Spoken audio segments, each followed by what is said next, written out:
ఓం నమో భగవతే వాసుదేవాయ. అందరికీ నమస్తే అండి. అందరూ కూడా భగవాన్ అనుగ్రహంతో అందరము బాగుండాలి మనసారా భగవాన్ ప్రార్థిస్తూ ఉన్నాను. ఈ రోజున మనము దేవాది దేవుడైన శ్రీకృష్ణ భగవానుడు గురించి అయితే మనము విందాము. ఇంతవరకు మనము శ్రీకృష్ణ భగవానుడు అవతరించిన కథ గురించి అయితే మనం విని ఉన్నాం కదా. ఎవరైతే వినని వాళ్ళు ఉంటారో ఆ వీడియో లింక్ అయితే డిస్క్రిప్షన్ ఇస్తాను. అక్కడి నుంచి అయితే మీరు వినడానికి అయితే ప్రయత్నం అయితే చేయండి. ఈ రోజున మనము 2వ అధ్యాయము దేవకి గర్భస్థుడైన శ్రీకృష్ణుని దేవతలు స్తుతించుట అనే అధ్యాయం గురించి అయితే మనం విందాం. కంసుడు యదుభోజాంతక వంశముల వారి రాజ్యములను ఆక్రమించుకొనుటయే కాకుండా ఇతర రాక్షస రాజులైన ప్రలంభ, భక, చాణూర, తృణావర్త, అఘాసుర, ముష్టిక, అరిష్ట, ద్వివిధ, కేసి, ధేనుకలతోనూ పూతనతోనూ ఒప్పందములను చేసుకొనెను. ఆ సమయంలో జరాసంధుడు మగధ రాజ్యమునకు ప్రస్తుత బీహార్ రాష్ట్రం రాజుగా ఉండెను. తన రాజనీతి చతురతతో జరాసంధుని రక్షణలో ఆనాటి కాలంలో కంసుడు అత్యంత శక్తివంతమైన రాజ్యమును ఏర్పాటు చేసుకొనెను. తాను గొప్ప బలవంతుడయ్యేందుకు బాణాసుర, భౌమాసురుల వంటి ఇతర రాజులతో సంబంధములను ఏర్పరచుకున్నాను. తదుపరి అతడు శ్రీకృష్ణుడు అవతరించుచున్న యదువంశము పట్ల మిక్కిలి ద్వేష భావంతో ప్రవర్తించసాగాను. కంసుని చేత బాధితులైన యదుభోజాంధక వంశరాజులు కురు, పాంచాల, కేకయ, శాల్వ, విదర్భ, నిషధ, విదేహ, కోశలాది వివిధ రాజ్యములలో తలదాచుకొనిది. కంసుడు యదుభోజాంధక రాజ్యముల సమైక్యమును భగ్నము చేసెను. ఆనాడు భారత వర్షము అనే విస్తృత విశాల భూభాగంలో అతడు తన స్థితిని దృఢపరచుకొనెను. కంసుడు వరుసగా దేవకి వసుదేవుల 6 పుత్రులను వధించినప్పుడు అతని బంధుమిత్రులతని అట్టి పాప కృత్యములను మానుమని ప్రార్థించిరి. అయినను వారందరూ కంసునికి ఆరాధకులుగా మారిరి. దేవకీదేవి 7వసారి గర్భము ధరించినప్పుడు శ్రీకృష్ణుని సాంసరూపమైన అనంతుడు ఆమె గర్భమున అవతరించెను. దేవకికి అమితానందము, దుఃఖము కూడా కలిగిన. విష్ణువు తన గర్భంలో ఉన్నాడని తెలిసి ఆవిడ సంతోషించెను. కానీ శిశువు పుట్టగానే కంసుడు వధించునని దుఃఖించెను. ఆ సమయంలో కంసుని దౌర్జన్యముల వలన భయగ్రస్తులైన యాదవులపై దయతో దేవాది దేవుడకు శ్రీకృష్ణుడు తన స్వరూప శక్తి అయిన యోగమాయను భూమిపై అవతరింపుమని ఆదేశించెను. శ్రీకృష్ణుడు విశ్వమంతటికి ప్రభు అయినను యదువంశమునకు ప్రత్యేకించి ప్రభు. యోగమాయ దేవాదిదేవుని ప్రధాన స్వరూప శక్తి. దేవాదిదేవుడు అనేక శక్తులను కలిగి ఉండునని వేదంలో చెప్పబడింది. పరాస్య శక్తిర్వివిధ ఇవ శ్రూయతే. ఆ వివిధ శక్తులు అంతరంగముగాను బహిరంగముగాను పనిచేయుచున్నవి.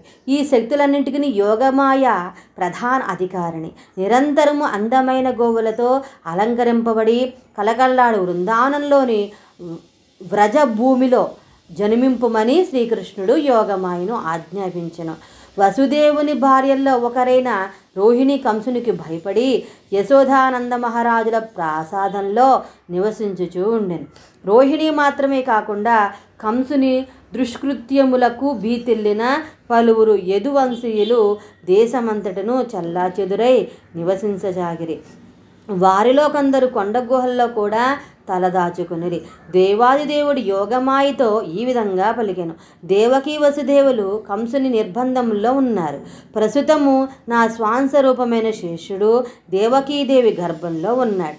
నీవు శేషుని దేవకీ గర్భం నుండి రోహిణి గర్భమునకు మార్చినట్లుగా ఏర్పాట్లు చేయుము. ఈ ఏర్పాట్ల అనంతరము నేను నా సంపూర్ణ శక్తులతో దేవకీదేవి గర్భంలో ప్రవేశించును. తదనంతరము దేవకీ వసుదేవుల పుత్రుడిగా అవతరింతును. నీవు వృందావనంలో నంద యశోదలకు పుత్రికగా జన్మించవలెను. నీవు నా సోదరిగా జన్మింతువు. మరియు నీవు భౌతికమైన కోరికలను వెంటనే నెరవేర్చడం వలన ప్రపంచంలో గల ప్రజలెల్లరూ అన్ని రకాల అమూల్యమైన బహుమతులతోనూ ధూప దీప పుష్ప ఫల నైవేద్యములతోనూ నిన్ను పూజింతురు. భౌతిక పరిపూర్ణత్వము కొరకు ప్రజలు దుర్గ, భద్రకాళి, విజయ, వైష్ణవి, కుముద, చండిక, కృష్ణ, మాధవి, కన్యక, మాయ, నారాయణి, ఈశాని, శారద, అంబిక అను పేర్లు గల ఈ వివిధ విస్తరణ రూపంలో నిన్ను పూజింతురు. పరమశక్తివంతులకు శ్రీకృష్ణునను పరమశక్తి అయిన యోగమాయ కలిసి సోదరీ సోదరులుగా అవతరించరి. శక్తిమంతునికి శక్తికిని స్పష్టమగు భేదము లేకున్నను శక్తి ఎప్పుడునూ శక్తిమంతునికి పరతంత్రమైనట్టిదే.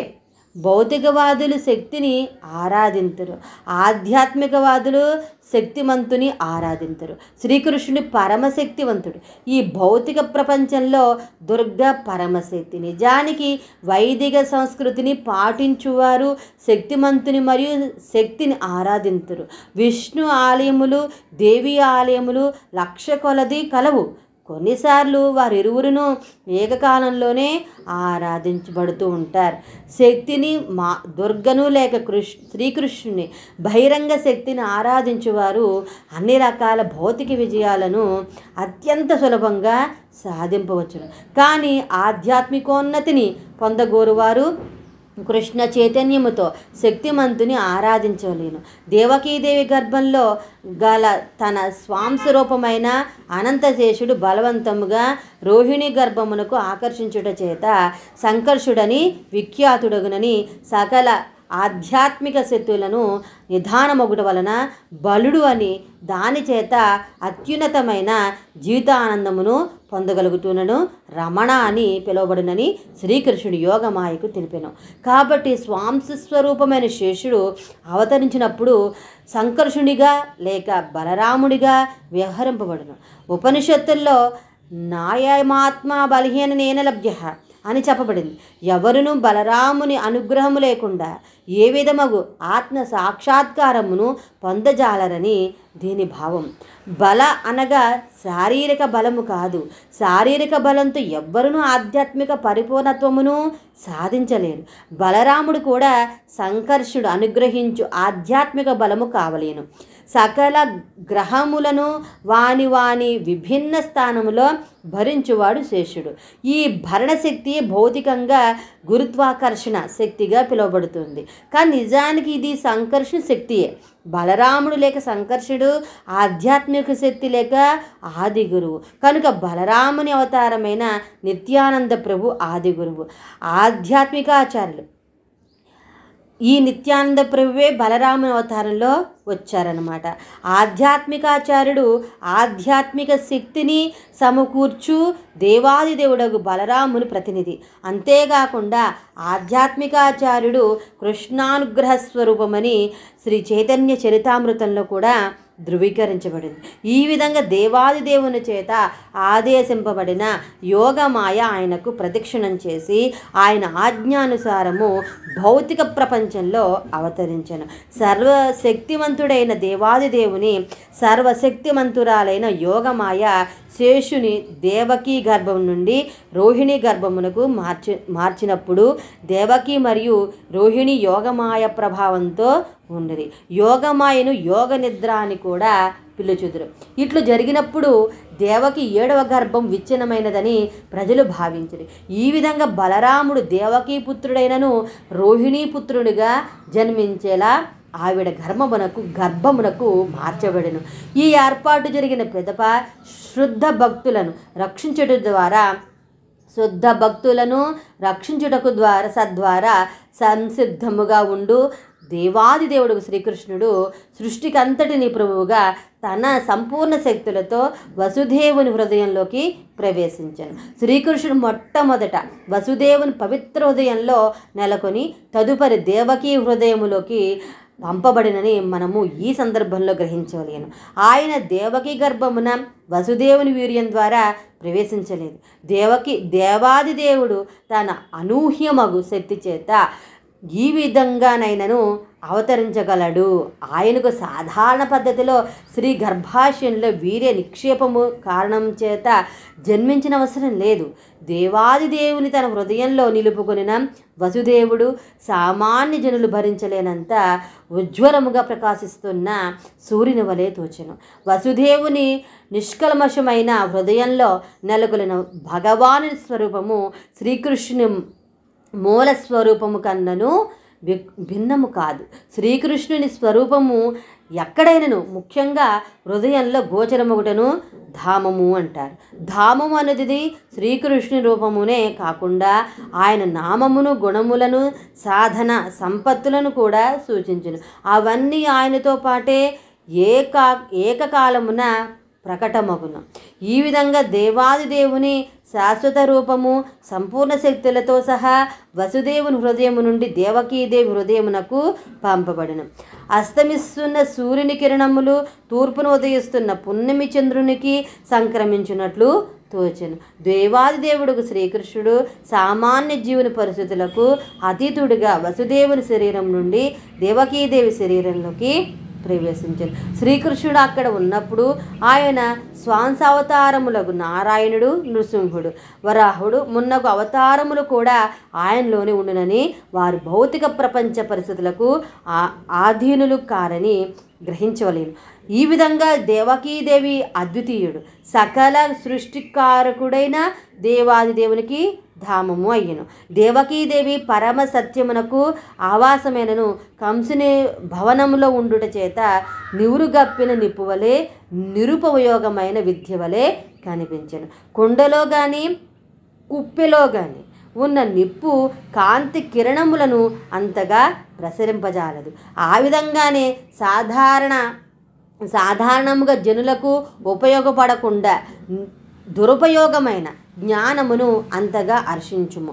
కనుక దేవకీ కంసుని అంతఃపురములోని చెరసాల గోడల మధ్య ఉన్నందున భగవానుని తన గర్భమునందు ధరించుట వలన కలిగిన ఆవిడ దివ్య సౌందర్యమును ఎవరూ గుర్తించలేకపోయేది. కానీ కంసుడు తన సోదరి అయిన దేవకి దివ్య సౌందర్యమును గుర్తించను. వెంటనే అతడు దేవాది దేవుడు ఆవిడ గర్భంలో ఉన్నాడని నిర్ణయమునకు వచ్చాను. ఆవిడ అంతకు పూర్వం ఎప్పుడునూ అంతటి అద్భుత సౌందర్యంతో కనిపించలేదు. దేవకి గర్భంలో అత్యద్భుతమైన ఏదో కలదని అతడు స్పష్టంగా గ్రహించాడు.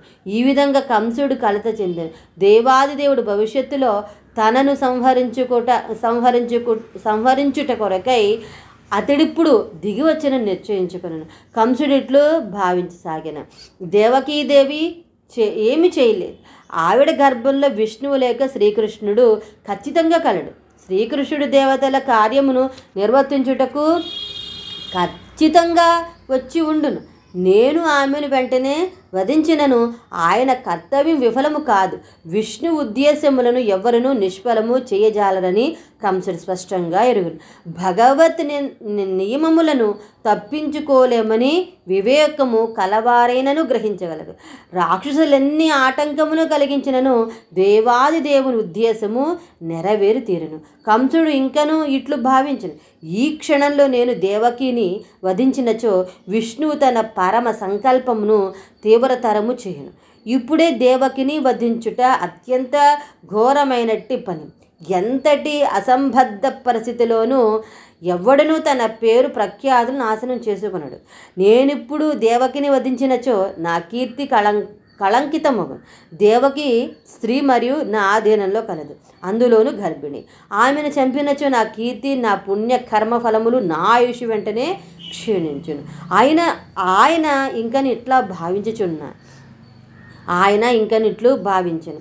గొప్ప క్రూరుడైనటువంటి వ్యక్తి జీవించినను అతడు మృత్యునితో సమానుడే. క్రూరుడైనటువంటి వ్యక్తిని ఎవరునూ జీవితకాలంలో ప్రేమించరు, మరణించిన పెదప శపించరు. అతడు దేహమే తానను దేహాత్మ బుద్ధి కలవాడు కూడా చేత గాఢాంధకారైనటువంటి నరకంలోనికి త్రోయబడను. కంసుడు దేవకిని వధించుట చేత కలిగే బాధకములన్నిటినీ గూర్చి ఈ రకంగా ఆలోచించను. కంసుడు చివరకు దేవకిని వెంటనే వధింపరాదని ఖచ్చితంగా సంభవించబో భవిష్యత్తు కొరకు వేచి ఉండవలనని నిశ్చయించుకును. ఆయనను అతని మనసు దేవాది దేవుని పట్ల వైరంతో నిండిపోయాను. అతడు అంతకు పూర్వము దేవకీదేవికి జన్మించిన ఇతర శిశువులను వధించినట్లే ఆ శిశువును కూడా వధించుటకు నిర్ణయించి ఆ శిశువు జననము కొరకై ఊపికతో నిరీక్షించసాగెను. ఈ విధంగా దేవాది దేవుని పట్ల ద్వేష సముద్రంలో మునిగిన కంసుడు కూర్చున్నప్పుడును, నడుచునప్పుడును, నిద్రించినప్పుడును, భుజించినప్పుడును, పని చేయనప్పుడును సర్వావస్థల్లోను శ్రీకృష్ణుని గూర్చి, విష్ణుని గూర్చి చింతించసాగాను.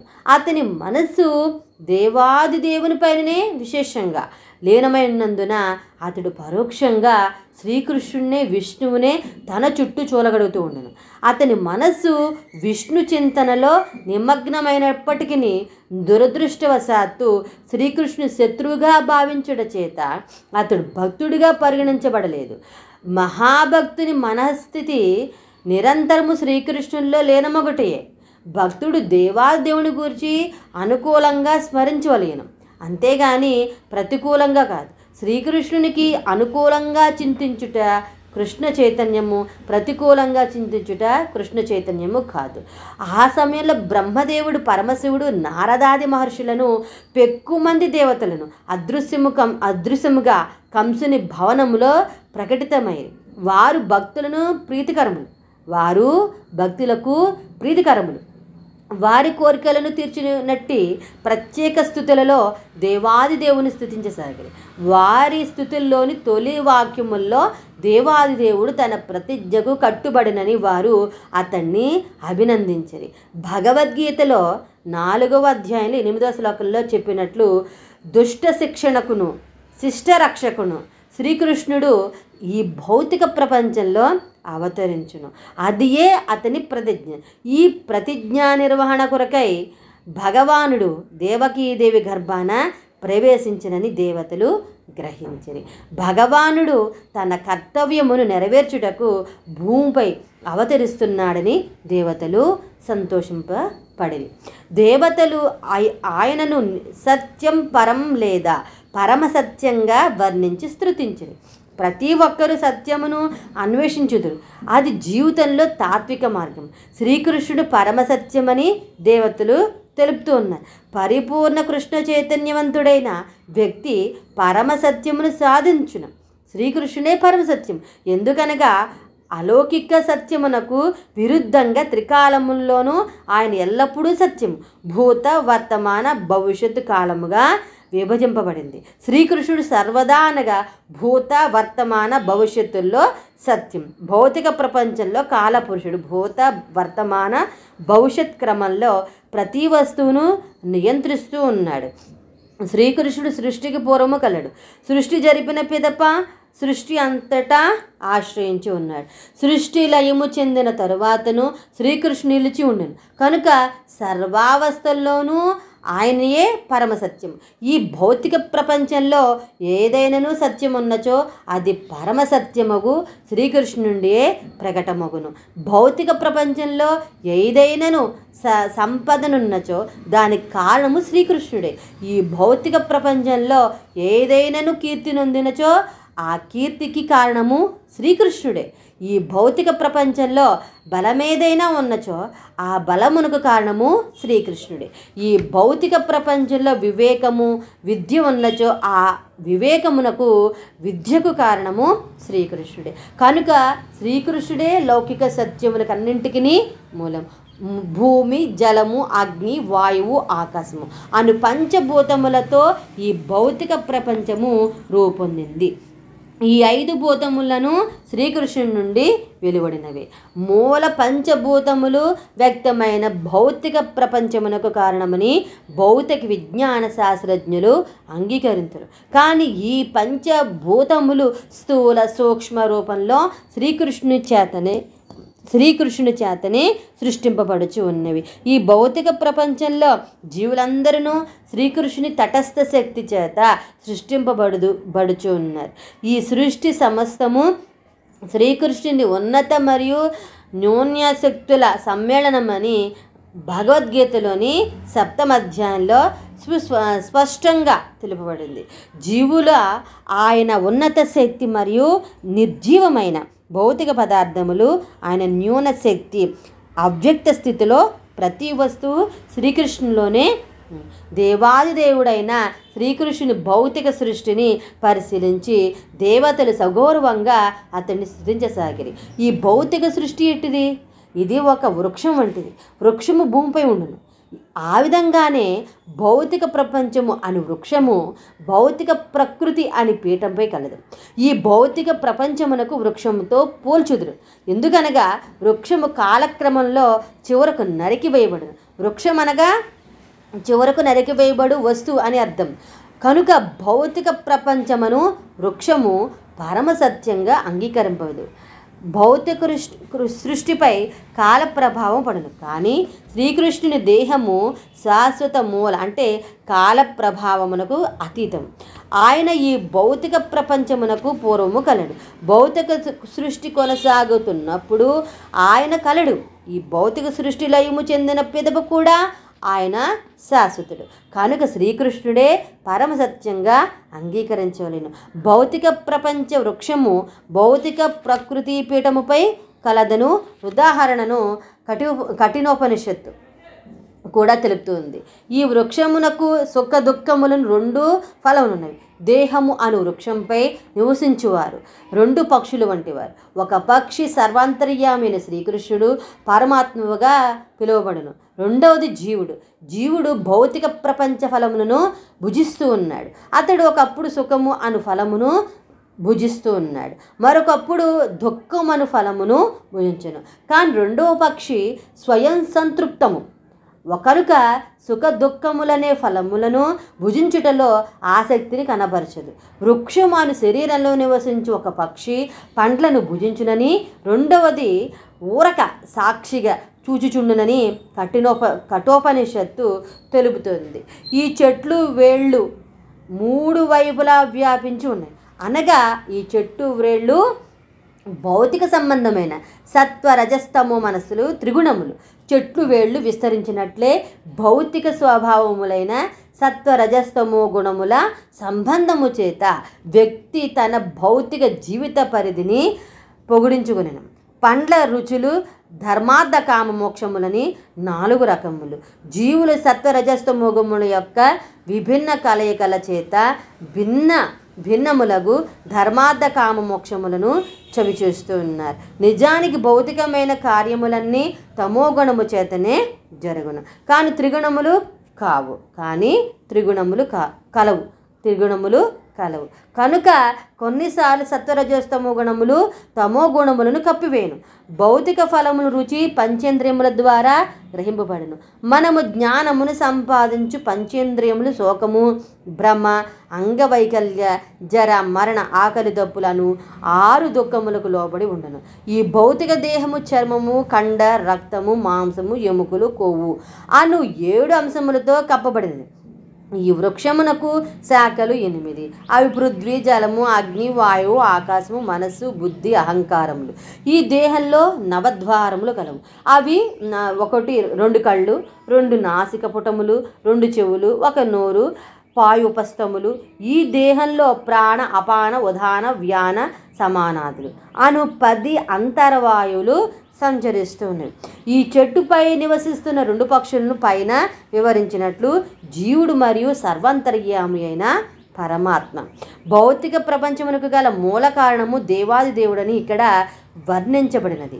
దేవాది దేవుడు తనను విస్తరింపజేసుకుని భౌతిక ప్రపంచము త్రిగుణములపై ఆధిపత్యము వహించను. విష్ణువు సత్వగుణములను, బ్రహ్మ రజోగుణమును, పరమశివుడు తమో గుణమును నిర్వర్తిస్తూ ఉంటాడు. బ్రహ్మ రజోగుణంతో ఈ భౌతిక ప్రపంచమును సృష్టించును. విష్ణువు సత్వగుణంతో ఈ ప్రపంచమును పాలించును. పరమశివుడు తమోగుణంతో దీనిని సంహరించును. చివరకు ఈ సృష్టి సర్వము దేవాది దేవునిలోకి లయము చెందును. ఆయనయే సృష్టి స్థితి లయములకు కారణం. ఈ సృష్టి నశించినప్పుడు దేవాది దేవుని శక్తిగా అవ్యక్త రూపంతో భగవానిలో లయము చెందును. ప్రస్తుతము దేవాది దేవుడికి శ్రీకృష్ణుడు భౌతిక ప్రపంచ పాలన కొరకై భూలోకమున అవతరిస్తూ ఉన్నాడు. నిజానికి పరమ కారణము ఒకటే, ఆయనను భౌతిక ప్రపంచపు త్రిగుణముల చేత భ్రమకు గురి అయిన అజ్ఞానులు భౌతిక ప్రపంచ సృష్టికి వివిధ కారణములు గలవని భావింతురు. కానీ వివేకవంతులు శ్రీకృష్ణుడు ఒక్కడే కారణమునని గ్రహింతురు అని దేవతలు స్తుతించిరి. ఈశ్వర పరమః కృష్ణ సర్వకారణ కారణం అని బ్రహ్మ సంహితలో తెలుపబడినట్లు దేవాదిదేవుడు శ్రీకృష్ణునే సర్వకారణములకు కారణం. సృష్టిని చేయు అధికారమును పొందిన దేవాదిదేవుని ప్రతినిధి బ్రహ్మదేవుడు. శ్రీకృష్ణుని విస్తరణమైన విష్ణువు స్తుతికారకుడు, పరమశివుడు లయకారకుడు. దేవతలు ఇంకని ఇట్లు ప్రార్థించిరి, ప్రభు నీ శాశ్వత స్వరూపమును తెలుసుకొనుట ఎంతో కష్టం. ప్రజలు సాధారణంగా నీ వాస్తవ స్వరూపమును తెలుసుకోలేకున్నారు. కనుక నీ శాశ్వతమైన ఆది రూపమును వారికి ప్రదర్శించుట కొరకే నీవు స్వయంగా భూలోకంలో అవతరిస్తూ ఉన్నావు. ప్రజలు నీ వివిధ రకాల అవతారములను ఏదో రకంగా తెలుసుకోగలుగుతూ ఉన్నారు. కానీ మానవ రూపంలో తమలో ఒకడిగా ద్విభుజములతో సంచరించు శ్రీకృష్ణుని శాశ్వత దివ్యస్వరూపమును తెలుసుకోలేక దిగ్భ్రాంతికి గురవుతూ ఉన్నారు. భగవానుడైన నీ శాశ్వత స్వరూపము భక్తులకు నిరంతర దివ్యానందమును వృద్ధి చేయును. కానీ భక్తులు కాని వారికి ఈ స్వరూపము మిక్కిలి ప్రమాదభరితమైంది. భగవద్గీతలో తెలుపబడినట్లు శ్రీకృష్ణుడు సాధువులకు మాత్రమే సంతోషమును కలిగించెను. పరిత్రాణాయ సాధూనాం అని తెలపబడింది. ఇది రాక్షసులకు ఎంతో ప్రమాదమును కలిగించును. రాక్షసులను సంహరించుటకు శ్రీకృష్ణుడు అవతరించును. కనుక ఆయన ఏకకాలమున భక్తులకు ఆనందకరుడు గాను రాక్షసులకు భయంకరుడుగాను ఉండును. ఓ కమలాక్ష, శుద్ధ సత్వమునకు నీవు మూలస్థానం. ఎందరో మహర్షులు కేవలం నీ పాద పద్మములనే ధ్యానించి లేక సమాధి స్థితులు నీ స్మరణలో మునిగి భౌతిక ప్రకృతి సృష్టించిన అజ్ఞానమును మహాసముద్రమును సులభంగా గోష్పాదమంత చిన్నదిగా మార్చివేసిరి. ధ్యాన లక్ష్యమేమనగా దేవాదిదేవుని పాద కమలములను ధ్యానించుట, భగవాని పాదకములను ధ్యానించుట చేతనే మహాయోగులు భౌతిక సంసారమనే మహాసాగరమును సులభంగా దాటగలుగుతూ ఉన్నారు. ఓ తేజోమూర్తి, నీ పాదపద్మములనే దివ్య నౌక సహాయంతో అజ్ఞాన సముద్రము దాటిన మహాయోగులు నీ దివ్య నౌకను తమ వెంట తీసుకుని వెళ్ళలేదు. అది ఇంకను ఆ తీరమునందే కలదు. ఎవరైనను నావతో నదిని దాటదలచినచో నావ కూడా వారితో పాటు నది ఆవలిగట్టును చేరును. మరియు ఒకరు అలా గమ్యమును చేరుకున్నప్పుడు వారిని అవతలి గట్టు వైపునకు చేరవేసిన ఆ నావ ఇంకను యువతలి గట్టున గలవారికి ఎట్లు లభ్యమగును? ఈ చిక్కు ప్రశ్నకు సమాధానం చెప్పుటకే దేవతలు తమ ప్రార్థనలో భగవానుని పాద పద్మములనే నావను వారు తీసుకు వెళ్ళలేదని తెలుపుతూ ఉన్నారు. ఇంకను యువతలి గట్టునే గల భక్తులు భౌతిక ప్రకృతి వలన ఏర్పడిన అవిద్యా సముద్రమును దాటగలుగుతారు. ఎందుకనగా శుద్ధ భక్తులు దానిని దాటుటకు నావను తమ వెంట తీసుకుని వెళ్ళరు. వారు నావ వద్దకే వెళ్ళగానే భౌతిక అవిద్యా సముద్రము గోష్పాదమంత చిన్నదైపోవును. కనుక భక్తులు దానిని దాటుటకు నావను అవతలి గట్టుకు తీసుకెళ్ళనవసరం లేదు. వెంటనే వారు ఒక అంగతో దానిని దాటుదురు. మహాత్ములు బద్ధజీవుల పట్ల దయను కలిగినట్టు వారు కనుక ఆ నావ ఇంకను అక్కడే కలదు. ఎవరైనా ఎల్లప్పుడూ భగవానుని పాదపద్మములు ధ్యానించవచ్చును. అట్లు ధ్యానించి సంసారమని మహాసాగరమును దాటవచ్చును. ధ్యానమనగా భగవంతుని పాదపద్మములపై మనసును లగ్నమనర్చుట. ఆ పాదపద్మములు దేవాదిదేవుని సూచించును. నిరాకారవాదులు భగవంతుని పాదపద్మమును గుర్తించరు. కనుక వారు నిరాకార స్వరూపమునే లక్ష్యంగా ధ్యానించరు. నిరాకార తత్వమునో లేక శూన్యమునో ధ్యానించువారు అవిద్యా సముద్రమును దాటలేరని దేవతలు స్పష్టంగా తెలుపుతున్నారు. అట్టి వారు కేవలం తాము ముక్తులమైతిమను భ్రాంతిలో ఉంటారు. ఓ కమలాక్ష, వారి బుద్ధి కలుషితమగుట చేత నీ పాద పద్మములను వారు ధ్యానించలేకున్నారు. ఇట్టి ఉపేక్షకు ఫలితంగా నిరాకారవాదులు తాత్కాలికంగా నిరాకార లేదా బ్రహ్మ సాక్షాత్కార స్థితికి ఎదుకనను భౌతిక బద్ధ జీవిత మార్గంలోకి తిరిగి పతనమవుతారు. నిరాకారవాదులు కఠినమైన వ్రతములను తపస్సులను ఆచరించి బ్రహ్మ జ్యోతిలో లేక నిరాకార బ్రహ్మలోకో లేనమగుదురు. ఆయనను వారి మనసులు భౌతిక కాలుష్యం నుండి విడివడవు. వారు కేవలం భౌతిక భావనా విధానమును నిరాకరించుట మాత్రమే చేయుదురు. దానితో వారు ముక్తులైనట్లు కాదు, తిరిగి వారు పతితులగుదురు, అనగా జనన మరణ చక్రమునకు వసులగుదురు. నిరాకారవాదులు తమ పరమ గమ్యమును సాక్షాత్కరింప చేసుకునుటలో కఠిన పరీక్షలకు గురి కావలసి వచ్చునని భగవద్గీతలో 12వ అధ్యాయం 5వ శ్లోకంలో తెలుపబడింది. దేవాది దేవుని పట్ల భక్తియుక్త సేవ చేయకుండా ఎవ్వరునూ కామ్యకర్మలనే బంధముల నుండి విముక్తి పొందజాలరని శ్రీమద్భాగవత ప్రారంభంలోనే తెలుపబడింది. శ్రీకృష్ణుడు ఈ విషయమును భగవద్గీతలో స్పష్టపరిచాడు. శ్రీమద్భాగవతంలో నారదముని ఈ విషయము తెలిపాను. ఇక్కడ దీనిని దేవతలు ధ్రువపరిచిరి. భక్తియుక్త సేవను చేయని వారు జ్ఞానం యొక్క అంతిమ ప్రయోజనమును అర్థము చేసుకోలేరు. అట్టివారు నీ అనుగ్రహమునకు పాత్రులు కారు. నిరాకారవాదులు తాము ముక్తులమైతిమని భావింతురు, కానీ నిజానికి వారికి దేవాది దేవుని పట్ల ఎట్టి భావన ఉండదు. శ్రీకృష్ణుడు భౌతిక ప్రపంచమునకు వచ్చినప్పుడు భౌతిక దేహమును ధరించునని వారు భావింతురు, కనుక వారు శ్రీకృష్ణుని దివ్య శరీరమును ఉపేక్షింతరు. శ్రీకృష్ణుని దివ్య శరీరమును ఉపేక్షింతురు. ఇది కూడా భగవద్గీత 9వ అధ్యాయంలో 11వ శ్లోకంలో ఈ విధంగా ధృవపరచబడింది. అవజానంతి మాం మూఢాః. అవజానంతి మాం మూఢాః. నిరాకారవాదులు భౌతిక వాంఛలను జయించి మోక్షము దిశగా పురోగమించినను తిరిగి వారు పతనమగుదురు. వారు జ్ఞానము కోసమే జ్ఞానమును అర్జించుటలో నిమగ్నులై దేవాది దేవుని భక్తియుక్త సేవ చేయకున్నచో తమ అభీష్టమును వారు పొందజాలరు. వారికి కేవలం శ్రమ మాత్రమే మిగులును. బ్రహ్మబోధ స్థితి మాత్రమే సరిపోదని భగవద్గీత 18వ అధ్యాయం 54వ శ్లోకంలో స్పష్టంగా చెప్పబడింది. బ్రహ్మబోధ స్థితి భౌతిక నిరాసక్తితో సంతోషంగా ఉండుటకును సమానత్వ స్థితిని పొందుటకును మాత్రమే తోడ్పడింది. కానీ ఆ స్థితి నొందిన తర్వాత భక్తియుక్త సేవకు పూనుకొలవేనను. బ్రహ్మానుభూతిని పొందిన తర్వాత భక్తియుక్త సేవకు పూనుకొనిన వారికి దేవాది దేవునితో సహా శాశ్వత ధామమగు ఆధ్యాత్మిక సామ్రాజ్యంలో నివసించుటకు అనుమతి లభించును. భక్తియుక్త సేవకు ఫలితమిదే. దేవాది దేవుని భక్తులైన వారు నిరాకారవాదుల వలె ఎన్నటికినీ పతనము చెందరు.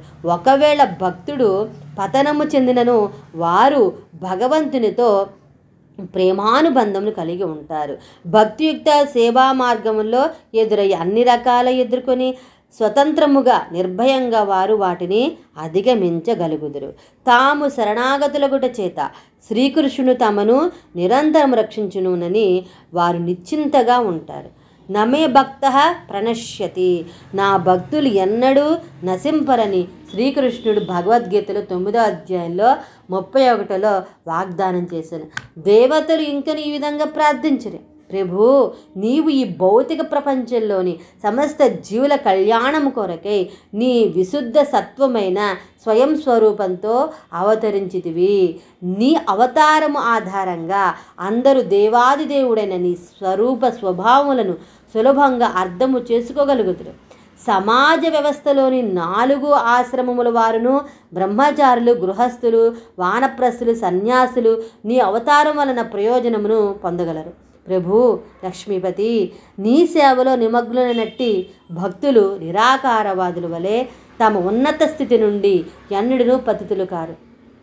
నీచే రక్షించబడుచుట చేత ముక్తి మార్గంలో ఆటంకములు కలిగించు పలువురు మాయను ప్రోత్సహించు వ్యక్తులను తిరస్కరించి వారు ముందుకు కొనసాగిపోగలరు. స్వామి, నీవు జీవుల కళ్యాణము కొరకై నీ దివ్య స్వరూపంతో భూమిపై అవతరించితివి కనుక వారు నిన్ను ప్రత్యక్షంగా దర్శించి వేదోక్తములకు యజ్ఞ యాగాదుల చేతను ధర్మ గ్రంథములు సూచించిన యోగ ధ్యానముల చేతను భక్తియుక్త సేవ చేతను ఆరాధించగలుగుతూ ఉన్నారు. ప్రభు, సచ్చిదానందమయము సర్వ విధములైన తర్కవాదముల అజ్ఞానమును తొలగించగలిగినట్టి నీ శాశ్వత దివ్య స్వరూపంతో నీవు భూమిపై అవతరించకపోయినచో ప్రజలు నేటికి తమ తమ ప్రకృతి గుణములను అనుసరించి వివిధ రకాల నిన్ను గూర్చి ఊహాగానాలు చేయుచుండేవారు. దేవాది దేవుని స్వరూపమును గూర్చిన అన్ని రకాల కల్పనా విషయములను సమాధానమే శ్రీకృష్ణుని అవతారం. ప్రతి ఒక్కరు భౌతికమైన సత్వరజస్తమో గుణ సహితమగు తమ స్వభావములకు అనుగుణంగా దేవాదిదేవుని స్వభావమును ఊహింతురు. దేవాదిదేవుడు అత్యంత పురాతనుడని బ్రహ్మ సంహితలో పేర్కొనబడింది కనుక ఒక మత మార్గం వారు దేవాదిదేవుడు పరమ వృద్ధుడని ఊహించి పరమ వృద్ధునిగా ఆయన రూపమును చిత్రిస్తూ ఉంటారు. కానీ ఆ బ్రహ్మ సంహితలోనే దేవాదిదేవుడు సకల జీవుల కన్నను పురాతనుడైనప్పటికీ అతనికి నవయువకుని వలె శాశ్వత రూపం కలదని తెలుపబడింది.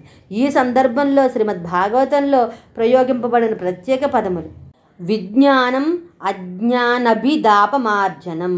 విజ్ఞానం అనగా దేవాదిదేవుని గూర్చిన దివ్య జ్ఞానం. విజ్ఞానం అనగా అనుభవసిద్ధమైన జ్ఞానమని అర్థం. దివ్య జ్ఞానమును బ్రహ్మ సంహితలోని కృష్ణ జ్ఞానమును మొదట బ్రహ్మ వివరించినని మరియు ఆ జ్ఞానము గురు శిష్య పరంపరగా అందింపబడినని అంగీకరించవలెను.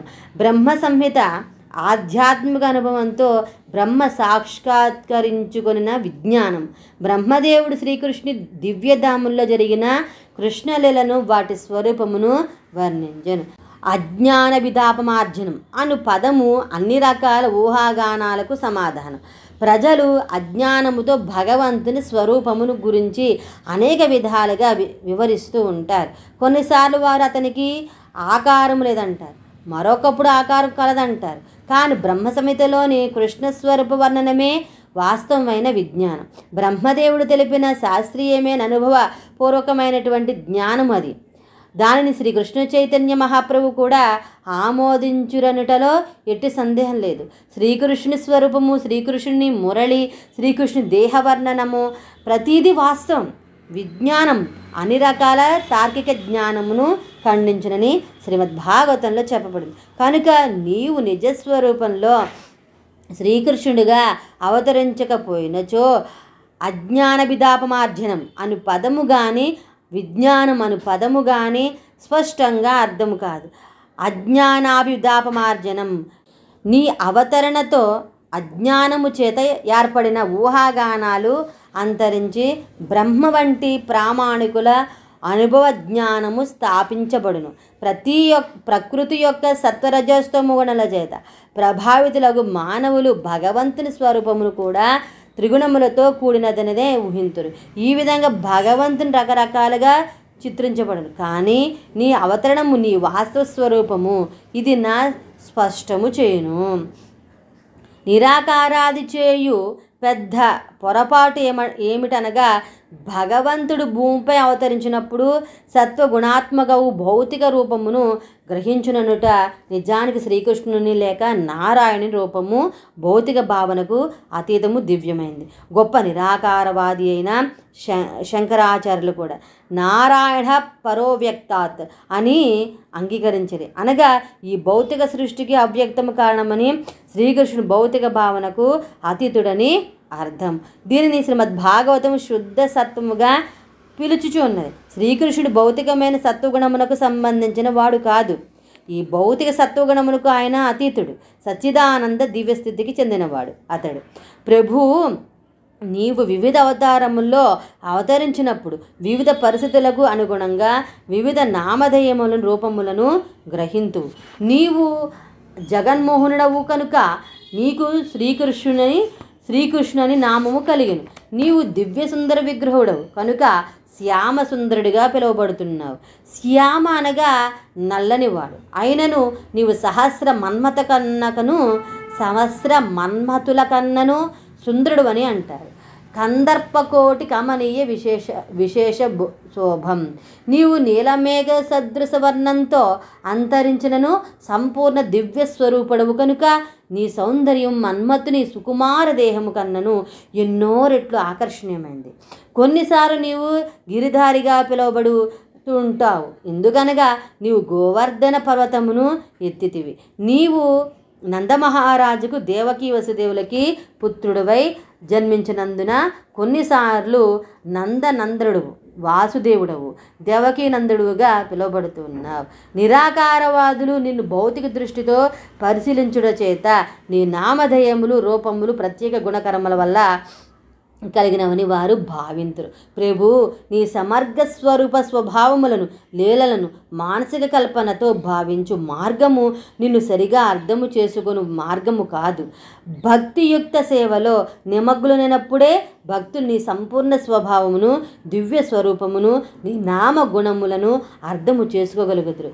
నిజానికి నీ పాద కమలముల సేవ పట్ల ఎవరైనాను కొద్దిగా ఆసక్తిని కనబరిచినను వారు నీ దివ్య స్వభావమును నీ స్వరూప గుణములను తెలుసుకోగలుగుతారు. ఇతరులు కోట్ల కొలది సంవత్సరములు తర్కించినను వారు నీ వాస్తవ స్థితిలోని నీ ఒక చిన్న భాగమును కూడా తెలుసుకొనుట వారికి సాధ్యం పడదు.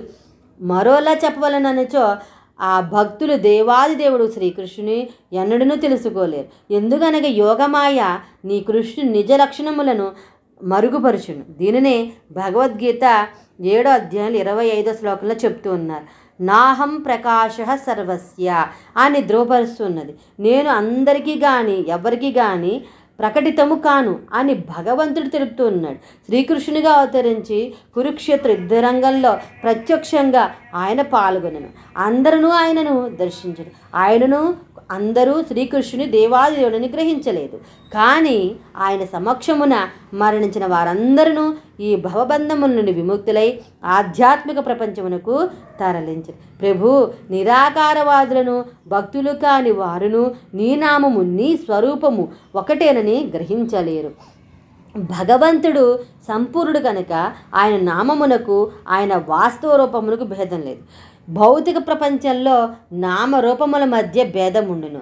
మామిడి పండు అనేది మామిడి పండు అని నామానికి భిన్నమైంది.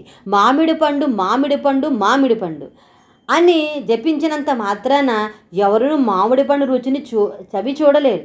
కానీ శ్రీకృష్ణుని దివ్యనామమును మరి స్వరూపమునకు భేదం లేదని తెలిసి భక్తుడు హరే కృష్ణ కృష్ణ కృష్ణ హరే హరే హరే రామ రామ రామ హరే హరే అని జపించి తాను నిరంతరం శ్రీకృష్ణు సాంగత్యంలో ఉన్నట్లుగా అనుభూతి చెందింది.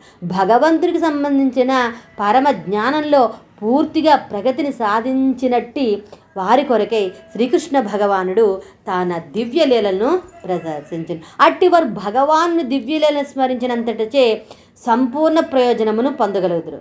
భగవాను దివ్యనామమునకు మరియు అతని స్వరూపమునకు మధ్య భేదము లేనట్లే ఆయన దివ్యలీలకును ఆయన స్వరూపమునకును మధ్య కూడా భేదము ఉండదు.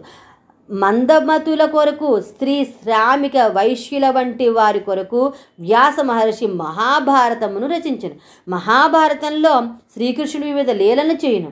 మహాభారతం ఇతిహాసము శ్రీకృష్ణుని దివ్యలీలను అధ్యయనం చేయటం వలను శ్రవణము చేయటం వలను స్మరించటం వలను మందబుద్ధులు కూడా క్రమంగా శుద్ధ భక్తుల స్థితికి పురోగమించగలుగుదురు. నిరంతరం శ్రీకృష్ణుని దివ్యపాద పద్మముల చింతనలో నిమగ్నులై పరిపూర్ణ కృష్ణ చైతన్యవంతులై నిరంతరము దేవాది దేవునికి భక్తియుక్త సేవ చేయు శుద్ధ భక్తులను భౌతిక ప్రపంచంలో ఉన్నట్లుగా ఎన్నడూ భావించరాదు.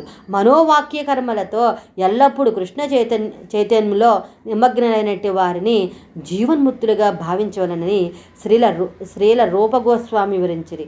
ఇది భగవద్గీత 14వ అధ్యాయం 26వ శ్లోకంలో నిర్ధారింపబడింది. దేవాది దేవుని కొరకై చేయు భక్తియుక్త సేవల్లో నిమగ్నులైనట్టి వారు అప్పటికే భౌతిక స్థితికి అతీతులైనట్టు వారు. శ్రీకృష్ణ భగవానుడు భక్తులకు మరియు అభక్తులకు కూడా జీవిత పరమ లక్ష్యమును సాధించుకున్నట్టుకు అవకాశం కల్పిస్తూ ఉన్నారు. భక్తులకు అతన్ని ప్రత్యక్షంగా ధరించుటకును మరియు ఆరాధించుటకును అవకాశం కలదు.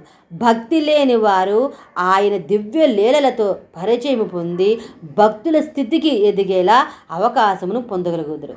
ఓ ప్రభు, ఓ పరమ నియంత్రకుడా, నీవు ఈ భూమిపై అవతరించినప్పుడు కంస జరాసంధుల వంటి రాక్షసులందరూ నశింతురు. అలాగే లోకంలో సమస్త శుభములు కలుగును.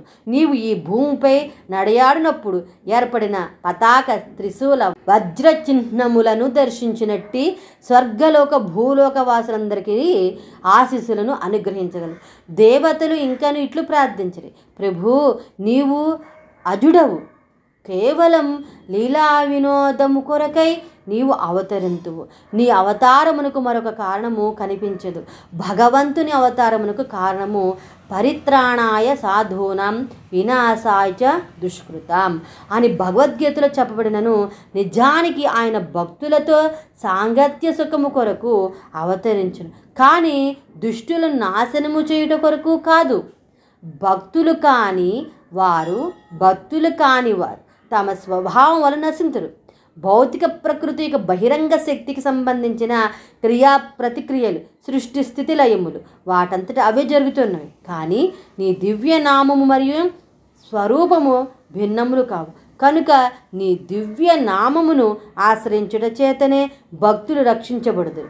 భక్తులను రక్షించుట, అభక్తులను నశింపచేయుట నిజానికి దేవాది దేవుని అవతారములు ప్రయోజనములు కాదు. అవతారములు ఆయన దివ్యానంద లీలలు. ఆయన అవతారములకు ఇతరమైన మరొక ప్రయోజనము ఉండజాలదు. దేవాది దేవా, నీవు యదువంశ శ్రేష్ఠుడిగా అవతరిస్తూ ఉన్నావు. మేము నీ పాద పద్మములకు భక్తి శ్రద్ధలతో ప్రణామములను అర్పిస్తూ ఉన్నాం. ఈ అవతారమునకు పూర్వము నీవు మత్స్యముగా, హయగ్రీవ, నృసింహ, కూర్మగా, వరాహముగా, హంసగా, చక్రవర్తి, శ్రీరామచంద్రునిగా, పరశురామునిగా మరెన్నో రూపములలో అవతరించావు. నీవు కేవలం భక్తులను రక్షించుటకు అవతరించితివి. స్వయంగా దేవాది దేవుడైన నీవు ఈ ప్రస్తుత అవతారములో కూడా త్రిలోకములో గల మాకు అట్టి రక్షణ కల్పించవలనని ఆటంకములన్నింటినీ తొలగించి మా జీవితములను ప్రశాంతముగా కొనసాగున్నట్లు చేయవలనని మిమ్ములను ప్రార్థిస్తూ ఉన్నాం. తల్లి దేవకీ మాత, నీ గర్భముల్లో గల దేవాది దేవుడు తన సమస్త పూర్ణాంశ విస్తరణలతో అవతరిస్తూ ఉన్నాడు. ఆయన ఆది పురుషుని దేవాది దేవుడు లోక కళ్యాణం కొరకే అవతరిస్తూ ఉన్నాడు. కనుక నీవు భోజ వంశరాజుడైన నీ సోదరుణ్ణి చూచి భయపడవనవసరం లేదు. ఆది పురుషుడు దేవాది దేవుడైనటువంటి నీ పుత్రుడు శ్రీకృష్ణుడు పవిత్రమైన యదువంశమున రక్షించుటకు అవతరిస్తూ ఉన్నాడు.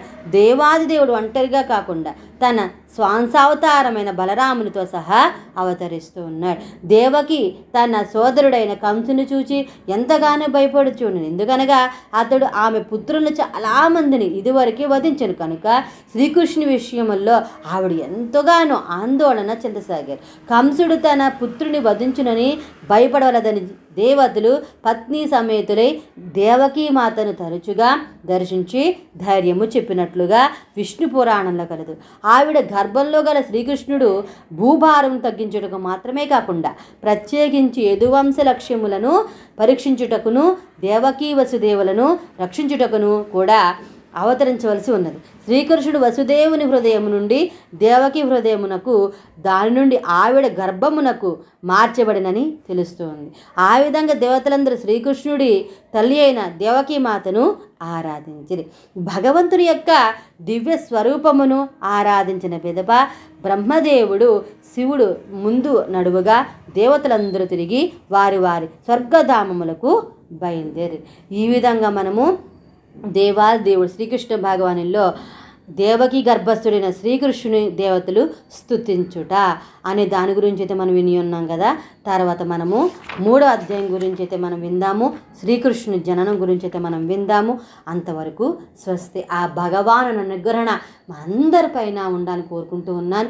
సర్వే జనా సుఖినో సమస్త మంగళాని భవంతు. ఓం నమో భగవతే వాసుదేవాయ. నేను చెప్పింది కనుక మీకు నచ్చితే లైక్ చేయండి, షేర్ చేయండి, మీ కమెంట్లు తెలపండి. మన ఛానల్ అయితే సబ్స్క్రైబ్ చేసుకుని పక్కనున్న బెల్ ఐకాన్ ఏలాల్లో పెట్టుకోండి. నేను ఎప్పుడు వీడియో అప్లోడ్ చేసినా మీ మొబైల్కి నోటిఫికేషన్ అనేది వస్తుంది. ఓం నమో భగవతే వాసుదేవాయ.